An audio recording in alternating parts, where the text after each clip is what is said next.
Are you short on time, but you still want to take some time to paint, but not too much? If so, you're in the right place because we're doing a series of paintings that take less than 10 minutes to do. Grab your watercolors and give them a good spray. And I am serious about these taking less than 10 minutes to do, so much so that I'm going to leave a timer on the screen so you can see how long it takes me in real time because the videos will be sped up. And as part of the time, I even show the time it takes to tape and mix up the colors, which are the first things I want you to do. You don't have to do the tape part if you don't want to, but I love the little border it gives. Then I want you to mix up a little yellow and a little bit of some red. Then fill your brush with that nice yellow color and make a circle. We're actually going to leave the inside of that circle completely blank. Now around that circle, we're going to start to kind of messily fill in the area at the top with different reds and different yellows. I'm also going to take my brush and kind of squiggle down from that circle with a little bit of that yellow, making sure to leave lots of white space in between the squiggles. As I fill in the sky with different reds and yellows, I'm also going to reflect that into what will become the water. However, as I do this, I am being cautious not to cover up too much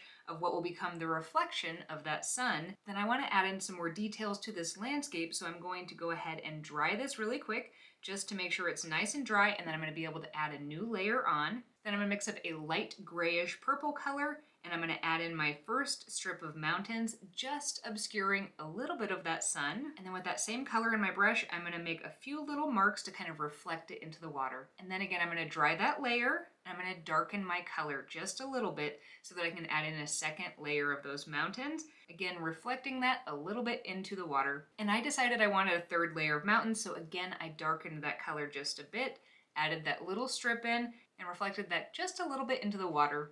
Then I give that a quick dry before I remove the tape, and unfortunately my tape did bleed a little bit, but that's okay because I think it still turned out so cute in less than 10 minutes. And I've had a couple people ask, why just 10 minutes?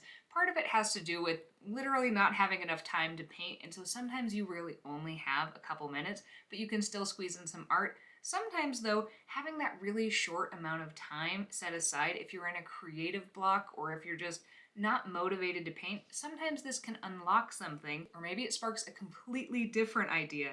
Either way, these 10-minute exercises are great for if you're short on time or if you need a really quick warm-up to get you going.